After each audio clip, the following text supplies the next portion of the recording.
Hello everyone. कैसे हैं आप लोग। देखिए, मैंने पिछले वीडियो में आपका जो इसका शॉर्ट आंसर क्वेश्चन है आपका paper 4 language across the curriculum, उसका मैंने अपलोड कर दिया था। आज मैं आपको इसका जो पार्ट 2 है उसका मैं डिस्कशन करने जा रहा हूँ। तो मैंने बताया था आपका कि लैंग्वेज अक्रॉस द क्यूरिकुलम ये आपका पेपर 4 है और आपका जो एग्ज़ाम होगा इसका टोटल मेंस 40 मार्क्स का होगा और 10 मार्क्स आपका जो है असाइनमेंट होगा। तो 40 मार्क कैसे कैसे होगा, तो आपका जो 5 नंबर का आएगा वो 4 क्वेश्चन आएगा तो 20 नंबर हो गया, और 10 जो आएगा वो आपका ऑब्जेक्टिव होगा जो एक 2 नंबर का होगा। तो 10 गुने 2 करेंगे तो आपका हो जाएगा 20। तो इस तरीके से 20 और 20 40 नंबर। तो इसमें क्या है कि मैंने आपको 8-9 क्वेश्चन का एक एक्सपेक्टेड जो क्वेश्चन है इंपॉर्टेंट उसका लिया है और डिस्कशन कर रहा हूँ। तो 4 या 5 क्वेश्चन को मैंने पिछले वीडियो में किया था और इस वीडियो में मैं आपको 4 या 5 क्वेश्चन का कराऊंगा। तो आइए देखते हैं। तो पिछले वीडियो में मैंने 1, 5 और 10 और 13 ये 4 क्वेश्चन का डिस्कशन किया था, तो आप जाकर देख सकते हैं प्लेलिस्ट में। आज जो मैं डिस्कस करने जा रहा हूँ आपको जो अगला है आपका सेलेक्टेड क्वेश्चन, एक तो 26 क्वेश्चन हो गया। तो आइए इसको रीड आउट करते हैं। कहता है write short note on usages of first and second language in classroom. जो क्लासरूम में हम लोग यूज करते हैं ना फर्स्ट लैंग्वेज और सेकंड लैंग्वेज, उसके बारे में शॉर्ट नोट्स लिखना है। और आपका क्या कहता है नेक्स्ट क्वेश्चन आपका है 13 कहता है write short note on understanding language diversity of a student. जो आपका स्टूडेंट का जो लैंग्वेज डाइवर्सिटी है, language diversity in the means that student comes from various places at a common place that is school. तो होता क्या है कि जो स्टूडेंट आते हैं वो different different language different different culture से आते हैं, तो उसको जो है हैंडल करना एक स्कूल के लिए थोड़ा डिफिकल्ट होता है, फिर भी हैंडल करना पड़ता है। तो उसके रिगार्डिंग जो भी आपका है शॉर्ट नोट्स लिखना है। 31 क्वेश्चन कहता है write short notes on home language. जो आपका होम लैंग्वेज है, जो इसको बोल सकते हैं mother tongue, and school language in classroom, इसके बारे में लिखना है। नेक्स्ट है आपका 36 क्वेश्चन कहता है how can you say that building skill is an important as building language, है ना। तो इस क्वेश्चन को आप समझिए। बिल्डिंग स्किल, स्किल कहने का मतलब कोई स्किल आपने बिल्डिंग किया, जैसे मान लो आपने कोई ऐसा वर्क सीख लिया, ठीक है, जैसे वेल्डिंग आपने सीख लिया करना, ठीक है। तो वेल्डिंग आपने करना सीख लिया। अब क्या कर रहा है बिल्डिंग लैंग्वेज। मान लो आप ऐसे जगह चले गए जो आपका लैंग्वेज अलग है और आपको किसी को समझाना है, तो लैंग्वेज ही आपका नहीं समझ पा रहा है, तो जो आपका बिल्डिंग स्किल है ना उसका इम्पोर्टेंट नहीं रह जाएगा वहाँ पे। इसलिए कहीं ना कहीं कम्युनिकेशन स्किल के लिए आपका जो है सेम लैंग्वेज होना बहुत ज़रूरी है। तो उसी के बारे में डिस्कस करना है कि building skill is an important as building language. तो इस तरीके से हम 4 क्वेश्चन का इलेबोरेट देखेंगे, और चूंकि इसमें लंबा ज़्यादा करने की ज़रूरत नहीं है क्योंकि इसमें आपका शॉर्ट आंसर टाइप ही आएंगे। 5 नंबर का एक होगा तो ऑलमोस्ट 2 पेज लिखना मोर देन इनफ। तो आइए देखते हैं। पहला आपका 26 write short notes on usages of first and second language in classroom. तो ये आपका है, तो इसका आंसर देखते हैं। कहता है one of the on going debates among the teacher is that for whether or not to use the student first language in second language classroom or learning environment। कहता है ना एक एक बहुत बड़ा इशू ये एक है एक टीचर के लिए कि जो स्टूडेंट है ना फर्स्ट लैंग्वेज को सेकंड लैंग्वेज में जो है क्लासरूम और लर्निंग एनवायरनमेंट में कहीं ना कहीं यूज नहीं कर पा रहे हैं। कहता है कि generally few instructor feel that primary language of instruction should be L1। कुछ लोग जो सिखाने वाले होते हैं उनका ऐसा मानना है कि जो प्राइमरी लैंग्वेज है ना वो आपका L1 लैंग्वेज में होना चाहिए। मतलब ये समझिए आज के डेट में जो एजुकेशन सिस्टम आ रहा है वो मदर टंग बेसिस पर ही आ रहा है कि बच्चे जिस मदर टंग में अपने आप को कंफर्ट महसूस करें उसी लैंग्वेज में पढ़ाया जाए। तो वही कह रहा है कि कुछ इंस्ट्रक्टर जो है उनका ये मानना है कि जो आपका प्राइमरी लैंग्वेज या प्राइमरी एजुकेशन होना चाहिए ना वो आपका L1 लैंग्वेज में होना चाहिए, that is mother language home language में। However there seems to be a wide range of option on degree of L1 use। आगे कहता है one end of this spectrum favours banning the L1 from the classroom totally the reminder a fairly large reminder purpose various types of L1 use और limitations. कहता है दोस्तों आगे कि factor which affect this decision includes such things as social and cultural norms, student motivation and goals, whether or not English is a primary means of communication in the environment external to the classroom. अब देखिएगा इस line को क्या कहता है कि not English is a primary means communication in the environment external to the classroom. Age and proficiency of the student and the linguistic makeup of the class, monolingual or multilingual as related to L1. कहता है among other, one interesting point is that same factors may lead to different conclusion and methodologies for different teachers. कहता है ना कि एक interesting point इसमें यह है कि सेम फैक्टर एक ही चीज़ को सिखाने के लिए जो है ना लोग अलग अलग कंक्लूजन और अलग अलग मेथड को यूज करते हैं. That is the different approach to understand और अप्रोच टू मतलब सिखाने के लिए टीचर एक ही कंसेप्ट को अलग अलग मेथड से बताते हैं. कहता है even when different policies and practices are implemented in the classroom, all of them may well lead to successful result. आगे कहता है so the answer to whether or not to allow non target language in the classroom is yes conditionally. When introducing new vocabulary in which meaning can be expressed through drawing, noises, pantomimes, or the like, I use the target language exclusively. However, when attempting to communicate ideas that are abstract, I use permit first language. कहता है वही कि जो मैं हूँ ना वो first language को यूज करता हूँ या परमिट करता हूँ. all in all, I believe input need to be comprehensible. जो भी हम इनपुट देना वो कंप्रिहेंसिबल हो.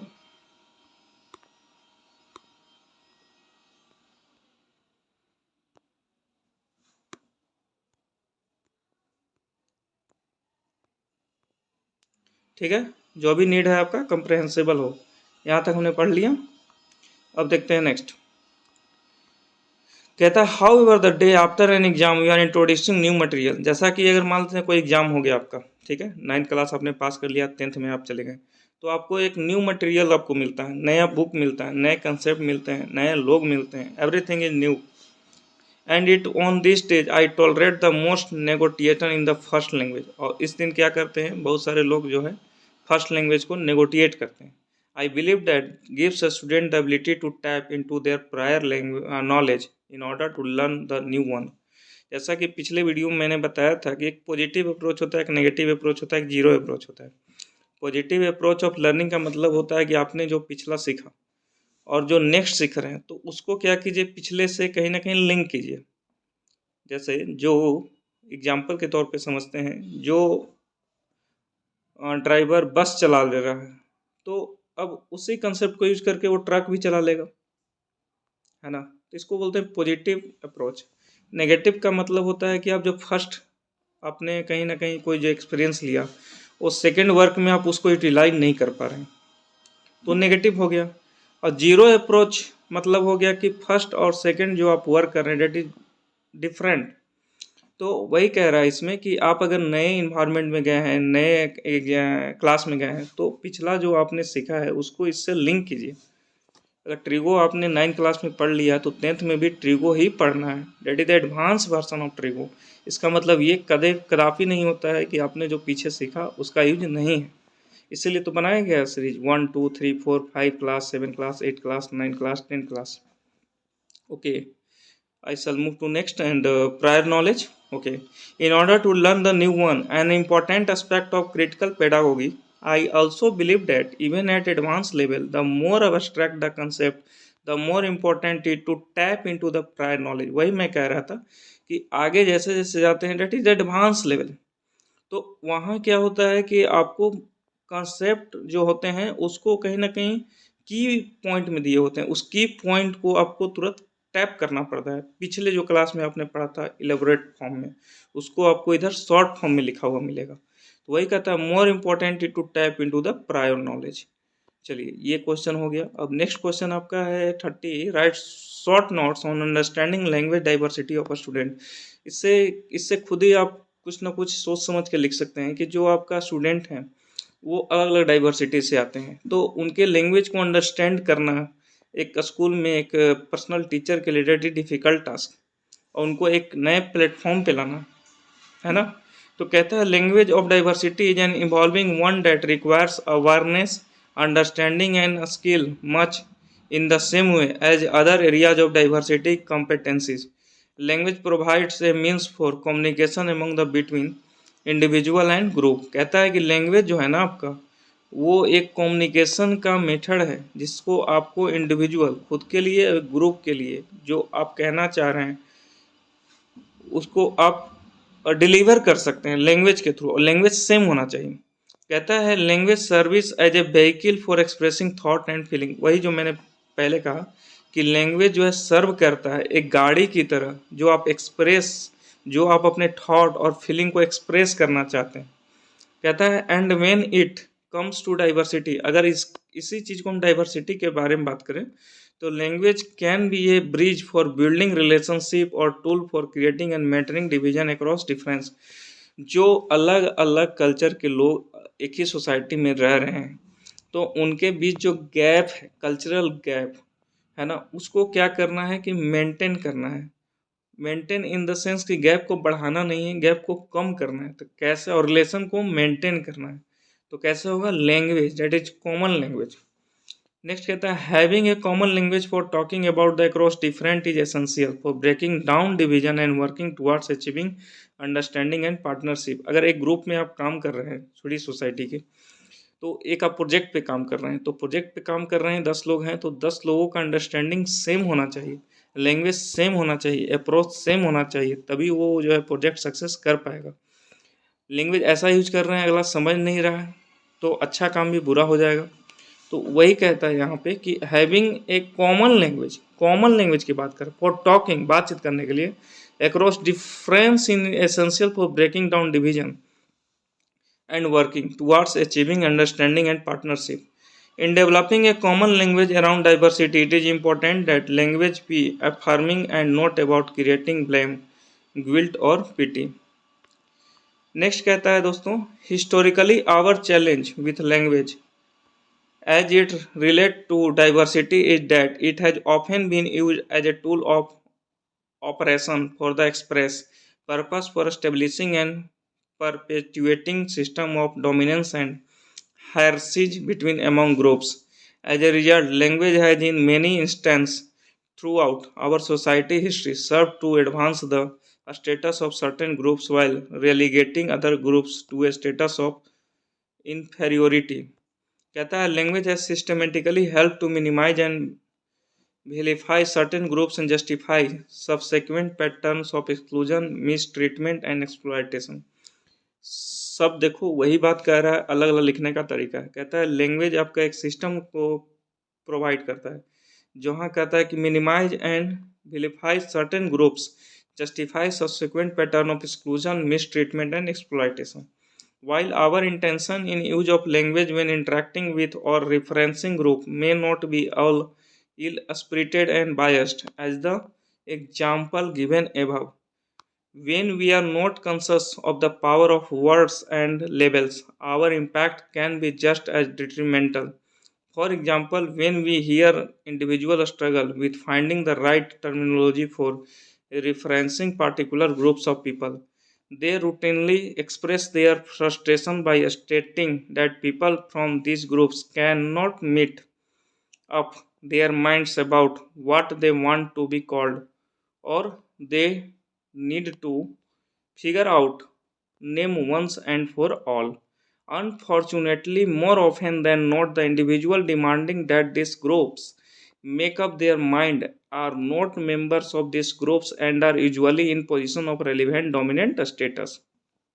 ये सब इंग्लिश लिखने का चीज़ है, सब वही कह रहा है। कहता है while the desire of this individual to achieve clarity in this instance is well intentioned, their behavior reflect an assumed position of superiority. This false sense of superiority becomes even more pronounced when these individuals take it upon themselves to define the group without input from the group. As a result, members of these groups lose their right to define and name themselves on their own terms. कहता है दोस्तों आगे की जो importance of language diversity का उसका हम लोग देखते हैं। कहता है provides us with some wonderful insight as to the power that words have to shape our thought convey beliefs and perpetuate attitude about groups. आगे कहता है provides us understanding the challenges that come with creating a common language around diversity that is both affirming and empowering. आगे कहता है दोस्तों providing an excellent historical overview that can help us to contextualize the evolution of language around diversity. आगे कहता है understanding each other through easier contacts and networking become more tolerant and peaceful। आगे कहता है linguistic and cultural diversity are the storehouse of historically developed knowledge. तो ये सब topic point था। आगे कहता है 31 right short notes on home language and school language. देख लो ये अच्छा लगेगा पढ़ने में, थोड़ा अप्रोच पता चल रहा है होम लैंग्वेज और स्कूल लैंग्वेज। देखते हैं जो हम सोचते हैं वो एक्चुअल है या भी नहीं। Home language in the classroom, देखो क्या कहता है to encourage a student to see connection between their language and thus to better understand how language are structured and organized talk to student about their home language ask them how is the home language and same and how it is different from English. देखो वही बोल रहा है कि अगर कोई बच्चे नए नए स्कूल में आते हैं तो उनको इको फ्रेंडली इन्वायरमेंट देना पड़ेगा जिसको उनको कंफर्ट जोन लगे। तो उनके होम लैंग्वेज के बारे में पहले समझना पड़ेगा कि उनका होम लैंग्वेज क्या है, उनसे पूछना पड़ेगा। कहता है आस्क देम, उनसे पूछें how to home language the same and how it is different from English. English से वो डिफरेंट कितना है और जो हम लोग यूज कर रहे हैं होम लैंग्वेज से कितना सेम है, मिलता जुलता है या इंग्लिश से कितना डिफरेंट है। as there are words in the home language that sound the same and mean the same thing in both language। कह रहा है कि अगर उनका होम लैंग्वेज और जो हमारा है दोनों का अगर साउंड सेम है या मिलता जुलता है तो are there words in the home language and English that sound the same but mean different things. Sound तो सेम होगा लेकिन डिफरेंट मीनिंग होगा। As part of the phonological and metalinguistic awareness exercises to facilitate reading acquisition ask student to say words that start with the same sound in English. How words are changed and found in the home language, singular and plural form, present tense, past tense form of verbs to enhance their word knowledge. Who are new to your class? कह रहा है ना कि अगर word language को देखना है तो who are new to your class, आपके क्लास में नया कौन है। To read book in their home language to show you what they know about reading। कहता है by using the collective skills and knowledge of all student in the classroom even a monolingual teacher can tap into this valuable language resource that student have to do with the confidence that these methods will promote their language development। आगे कहता है in English as well as home language. अब आता है school language. ये क्या कहता है, कहता है the Indian education system, specially बोला है लिखकर कि Indian education system is truly multilingual in its character. The Bombay municipal corporation, Bombay जो है पहला म्यूनिसिपल कॉरपोरेशन था, रन्स प्राइमरी स्कूल इन 9 लैंग्वेज। जो प्राइमरी स्कूल था ना वो 9 लैंग्वेज में रन करता था, चलता था। Karnataka state run primary school in 8 language. Secondary school in West Bengal give their student to option to choose a 14 language। देख रहे हो ना, 3 language formula widely in the country aim at developing and strengthening the multilingual character of our educational system।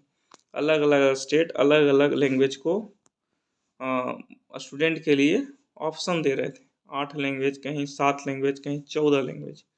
कहता है there are many problem in implementing the 3 language formula. For example there is no reference to the mother tongue or home language in the formula. जो एक system आया 3 language formula तो उसमें थोड़ा difficulty बहुत ज़्यादा आने लगा। क्यों?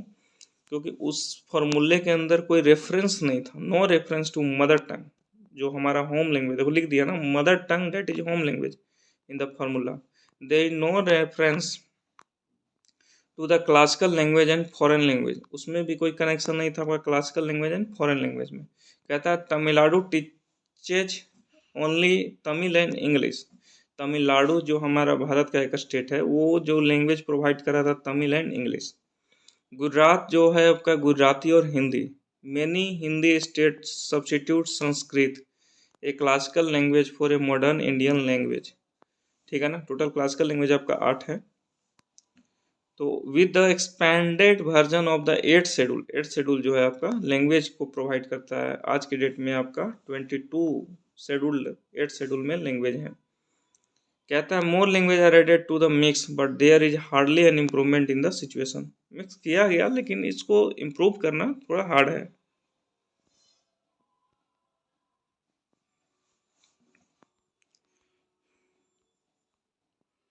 हाँ हो रहा है।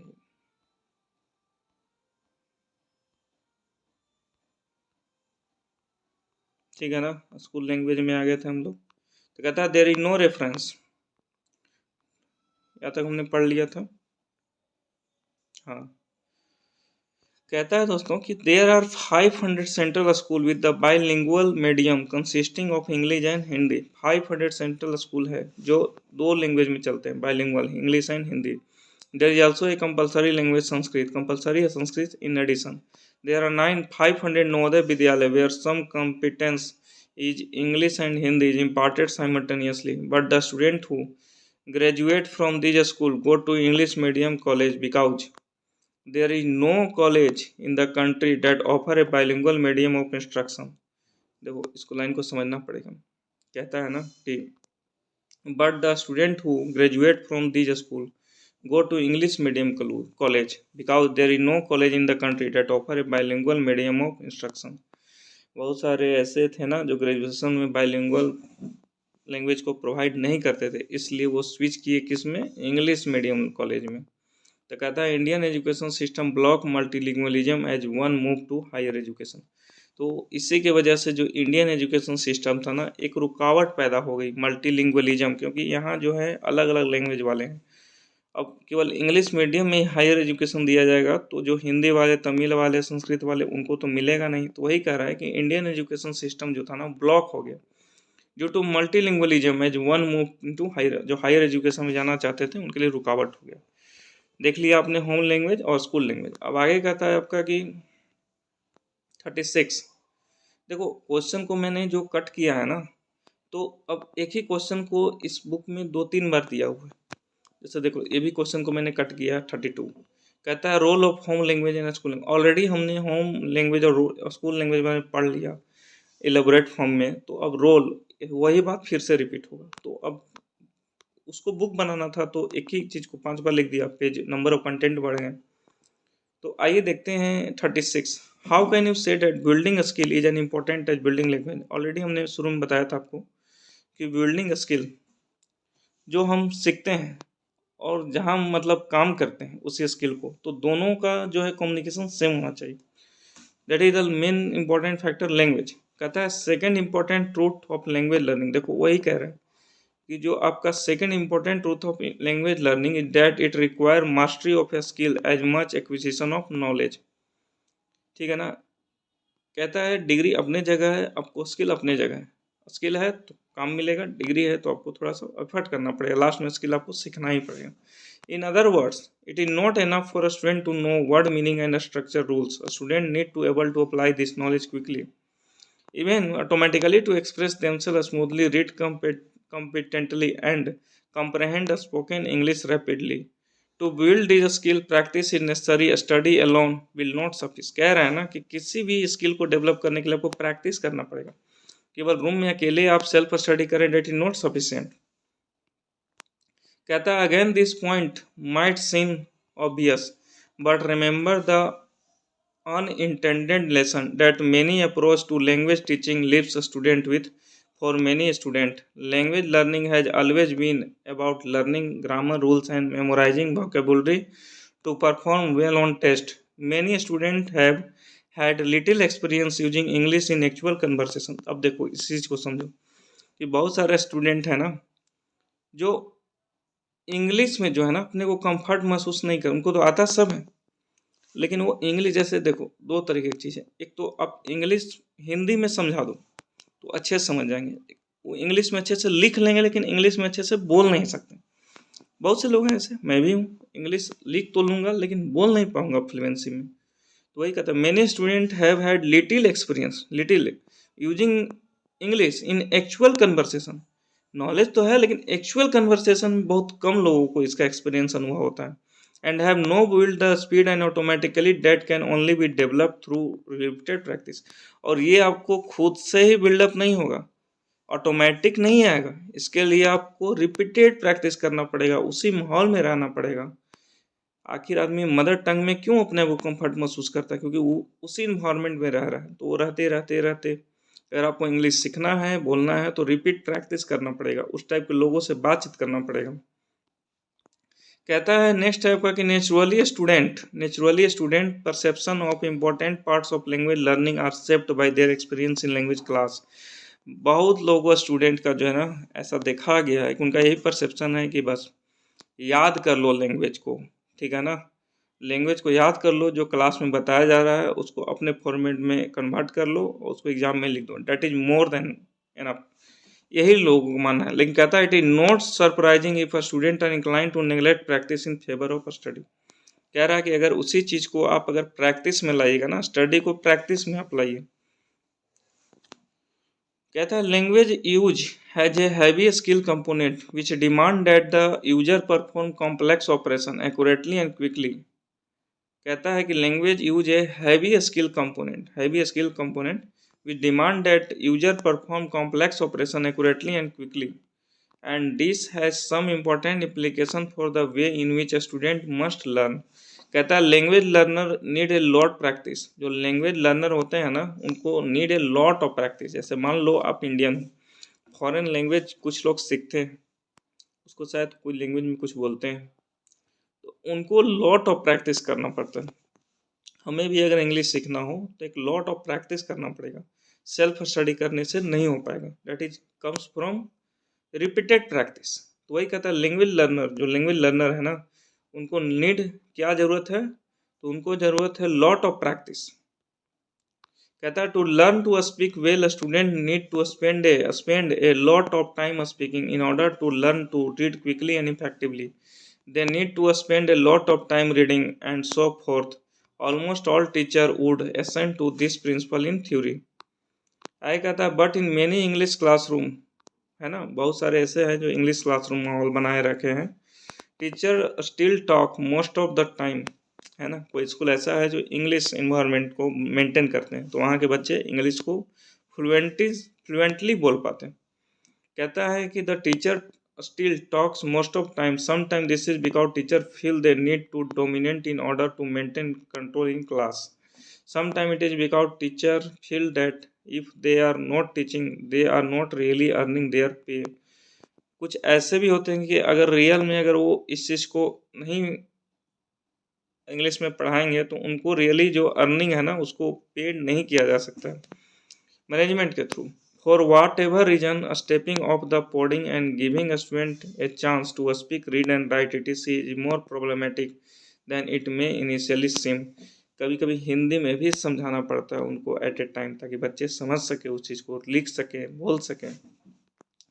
Language learner need repeated practice, already हमने पढ़ लिया। देखते हैं one important concept related to language learning is automatically Omaggio Hadley 2001 Brown and Lee 2015। The idea here is that many language skills require a student to do many different things at the same time. For example, speaking involves choosing words, applying grammar rules, and attending to pronunciation and intonation, all while trying to decide what to say. A speaker cannot consciously pay attention to all of these operations simultaneously. So some of them must be practiced often enough that they can be performed automatically. कहता है speaker can not consciously pay attention to all of these operation simultaneously, है ना, जो वक्ता है, जो teacher है, एक समय में अटेंशन सभी लोगों को एक साथ नहीं दे सकता। So some of them must be practice often enough that they can be perform automatically. जैसे आप फर्स्ट टाइम क्लास में पढ़ाने जा रहे हैं तो हर चीज़ को आप नहीं कंट्रोल कर सकते। अगर आप मान लो स्टूडेंट को शांत कराने में लगे हैं तो आप भूल जाएंगे आप क्या पढ़ा रहे हैं, क्या पढ़ा रहे थे। अगर आप फुल्ली अगर पढ़ाने में लगे हैं, कोई बच्चा पीछे से शोर कर रहा है तो उसको मेंटेन करना मुश्किल हो जाएगा। तो सभी चीज़ को मेंटेन करने के लिए आपको कह रहा है कि आपको प्रैक्टिस की ज़रूरत पड़ेगा और टाइम के साथ आ जाएगा। Often enough that they can perform automatically. जब आप किसी चीज़ को करेंगे तो आपको ऑटोमेटिकली उस चीज़ में आपको आदी हो जाएगा। It takes repeated practice to learn to perform any skill smoothly and automatically. मैं भी आज पढ़ा रहा हूँ इस पे, तो शुरू में दिक्कत होता था, अभी भी उतना मेरे को फ्लुएंसी नहीं आया, लेकिन हाँ समय के साथ ये क्या होगा, ऑटोमेटिकली एंड स्मूथली जो है मेरे अंदर स्किल आ जाएगा। And language learning is no exception. कहते हैं ना, कोई काम करने के लिए कोई सही टाइम और परफेक्ट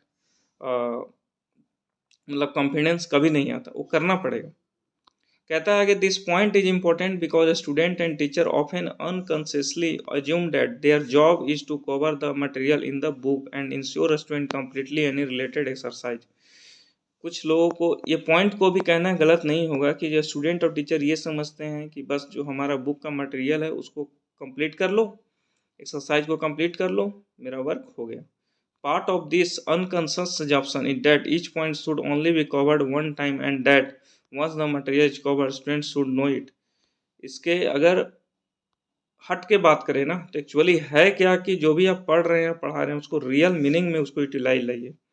वही कहता है पार्ट ऑफ दिस अनकॉन्शियस, जो हमारे अंदर अनविश्वास फैला हुआ है, each point should only be covered one time and that, एक टाइम में उसको कवर कीजिए और once the material is cover, अगर एक बार आपने कवर कर लिया तो स्टूडेंट उसके बारे में जानना समझना जरूरी है। Among student who have internalize this view of language learning, the protest that we have done this already is expected to effectively veto an activity whether or not they have really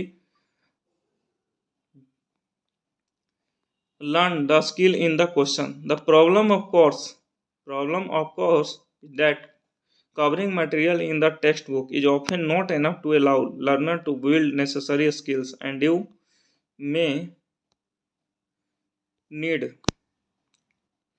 need to repeat activities several times before a student can use the new material automatically. इस point को हम लोग समझेंगे। कहता है आपका कि the problem of course, problem तो है, it that covering material in the text book is ऑफ not enough to allow learner. जो टेक्स्ट बुक में आपको जो मटेरियल दिया हुआ उसको कवर करना ही एनफ नहीं है। Allow learner to build necessary skill, learner को जो है नेसेसरी स्किल डेवलप करना है। And you may need to repeat activity, और उस एक्टिविटी को रिपीट करना several times before student can use the new material automatically. जब तक स्टूडेंट न्यू मटेरियल को ऑटोमेटिक उसको अपने क्या बोलते हैं डेली रूटीन में नहीं लाते हैं, तब तक उसको आपको रिपीट एक्टिविटी उससे करवाना। तो यही था दोस्तों आपका लैंग्वेज अक्रॉस द क्यूरिकुलम का टोटल। मेरे हिसाब से तो इतना मोर देन एनफ है एग्जाम ओरिएंटेड, बाकी आपका अपना अपना व्यू हो सकता है। क्योंकि 4 क्वेश्चन ही आना है और 8-9 क्वेश्चन अगर आपने डिटेल फॉर्म में कर लिया है तो बहुत। इस वीडियो के बाद मैं आपको ऑब्जेक्टिव, मुझे याद है जहाँ तक 76 या 78 इस बुक में दिया हुआ है, बुक को एक बार देख लें आप। बीएड का है आपका guide and guess excellent 2 year BEd program है अकॉर्डिंग टू लेटेस्ट सिलेबस, बिल्कुल लेटेस्ट सिलेबस है ये। तो यही था दोस्तों, अब नेक्स्ट वीडियो मिलूंगा मैं इसके ऑब्जेक्टिव के साथ। Thank you very much watching this my video.